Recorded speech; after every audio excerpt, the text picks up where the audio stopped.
राधा वल्लभ श्री हरिवंश महाराज जी, आपके चरणों में कोटि कोटि प्रणाम।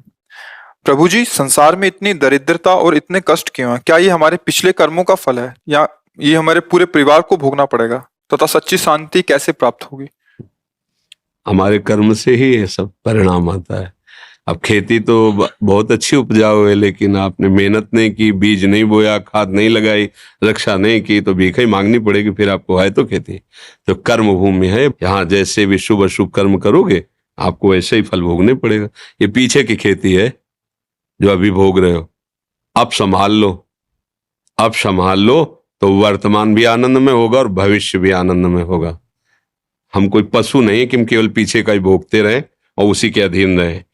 नाम जप करो भगवान का और दूसरों को सुख पहुंचाने की भावना करो, अभी दरिद्रता नष्ट हो जाएगी। पक्का समझ लो। जिसको धन चाहिए, हम तुम्हें आंतरिक बात बता रहे हैं, जो है जितना है उसी से माता पिता भाई बंधु और आए हुए अतिथि और किसी एक बाहरी दुखी जिससे हमारा कोई मतलब नहीं, उसको सुख पहुंचाना शुरू करो। फिर देखो दरिद्रता नष्ट ना हो जाए तो हमें बता देना। किसी एक भूखे को 2 रोटी देना शुरू करो, किसी एक ऐसे दुखी को सहयोग करना शुरू करो, देखो आपकी उन्नति शुरू हो जाएगी। हम कैसा चाहते, किसी एक का छीनने को मिल जाए तो हम सुखी हो जाए, किसी एक को हम दुखी कर दें हम सुखी हो, ये सर्वनाश की बातें हैं। वही हमको भोगना पड़ता है। अगर हम धर्म से चले तो सर्वलोक महेश्वर भगवान, ऐसा नहीं कि वो देख, एक सेकंड भी कोई ऐसा नहीं जिसको भगवान नहीं देख रहे हैं। मान लेना, एक सेकंड भी ऐसा नहीं है कि वो तुम्हें देख नहीं रहे। वो शास्त्र शीर्षा पुरखा शास्त्राक्षा शास्त्रपात, वो अनंत नेत्रों वाला अनंत स्वरूपों में विराजमान है। सही ढंग से चलो, पीछे की बिगड़ी बना लो, आगे का मंगलमय मार्ग हो जाएगा। नाम जप करो, कोई नशा मत करो, जो अर्थ कमाओ, माता पिता परिवार को सेवा, और किसी ऐसे को जिससे बदला लेने का भाव ना हो। जैसे मान लो हमने आपको जल पिलाया तो कभी आप हमको हाथ जोड़ के भी राधे राधे कहेंगे, ऐसी भावना नहीं हो। ऐसे किसी की सेवा करो, किसी पशु, किसी पक्षी, किसी ऐसे व्यक्ति की, वो तुम्हारे लिए इतनी जोर का काम करेगा कि सब व्यवस्थाएं बननी शुरू हो जाएंगी। वो कैसे बनाता है समझ में नहीं आता, और जब कर्म बिगड़ जाते हैं तो कैसे बिगड़ता संभाल भी नहीं पाते। इसलिए उसको रिझा लो, सारी बात बन जाएगी। भाई वो वृद्ध कोई ऐसा भूखा प्यासा बीमार पड़ा हो, इन बातों पे लोग ध्यान नहीं देते। कोई पशु ही है, सेवा का अवसर मिला है, तन मन धन से कर दो, से उसका परिणाम जो आएगा। हाँ, एक बार हम वाराणसी में घाटों में रहते थे, तो वर्षा होने लगी तो भाग के हम ऐसे छतरियां होती उन पे बैठ, तो देखा एक आदमी ऐसे पड़ा था और वहीं से जल प्रवाह ऐसे जाना था। वर्षा शुरू हुई तो हम कहा ये मुर्दा है या जिंदा? तो उनका बाबा ये जिंदा है। हम कहा तो अभी बह जाएगा और गंगा की धारा में चला जाएगा। अरे बोले बाबा ये काशी। हम कहा नहीं ऐसा कैसे? तो उठ क्यों नहीं रहा?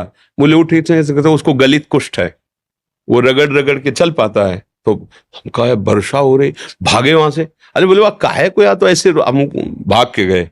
मवाद ऐसे गंदा ऐसे सब घाट में पड़े, और उस समय नवयुवक अवस्था थी, शरीर में ब्रह्मचर्य का पावर था। ऐसे टागा और सीढ़ी चढ़ते हुए ऊपर ले गए, तो ऊपर एक बारंडा टाइप बना था।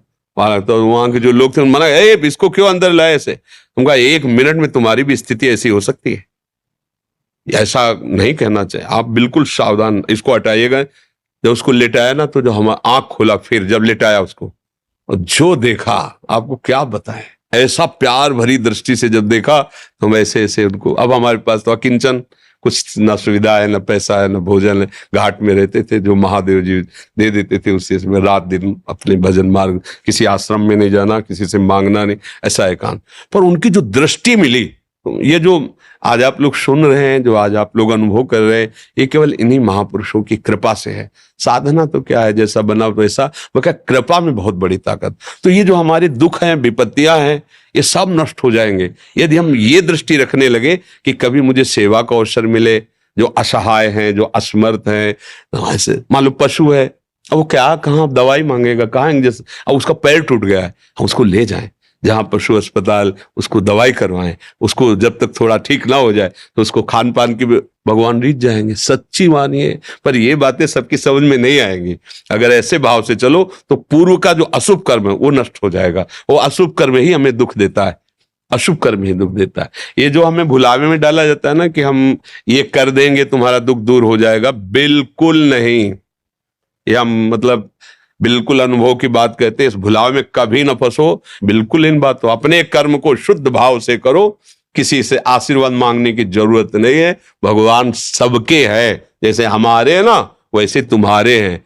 तुम्हारी दृष्टि में भगवान के प्रति पक्षपात लग सकता है कि भगवान इनको ज्यादा चाहते हैं हमको नहीं, लेकिन उस माँ से पूछो जिसके 4 लड़के, 2 कमाते हैं 2 ऐसे ही हैं, उस जब भोजन परोसेगी तो चारों को बराबर पर। ऐसे ही भगवान कहते सब मम प्रिय सब मम उपजाए, तुम सब मेरे बच्चे हो। पर भगवान से विमुख होकर गलत आचरण करोगे तो वही माया पीट रही, कभी दरिद्रता, कभी विपत्ति, कभी दुख, कभी पश्चाताप, कभी शोक, जन्म मरण। इसलिए सावधान हो जाओ।